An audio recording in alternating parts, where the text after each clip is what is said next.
मारेगाव वार्ता news channel, ताज्या घडामोडी व परिसरातील वार्ता थेट आपल्यापर्यंत। मारेगाव वार्ता।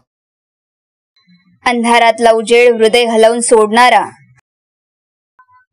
2 दिवसापूर्वी उमरी पठार वृद्धाश्रमातील राधाबाई यांचे निधन झाले। संध्याकाळी तिचे अंत्यसंस्कार करायचे होते। हळूहळू अंधार पडू लागला। या अंधारातील स्मशानातच तिला अग्नी द्यायची होती। ही जबाबदारी संस्थापक शेषरावजी डोंगरे व त्यांचा मुलगा जयप्रकाश डोंगरे यांच्यावरच। दोघेही राधाबाईच्या प्रेतास अग्नी देत होते। अंधारात प्रेत जळत होते, त्याचा उजेड पसरला होता।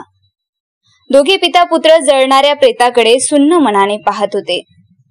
4 वर्षापासून राधाबाईची बेडवर सेवा केली, तिच्याशी संवाद साधला। अखेर वृद्धाश्रम सोडून निघून गेली। जळणाऱ्या प्रेतासमोर दोघे पिता पुत्र तिला निरोप देत होते। या सेवेच्या कार्याने हृदय हलवून जावे, ज्यांची कोणी नाही त्यांना अंत्यविधीपर्यंत जोपासण्याचे व्रत हृदयाला हलवून सोडणारे असेच आहे। वंदन या पिता पुत्राच्या कार्यास। मारेगाव वार्ता, बाबाराव मळावी, यवतमाळ।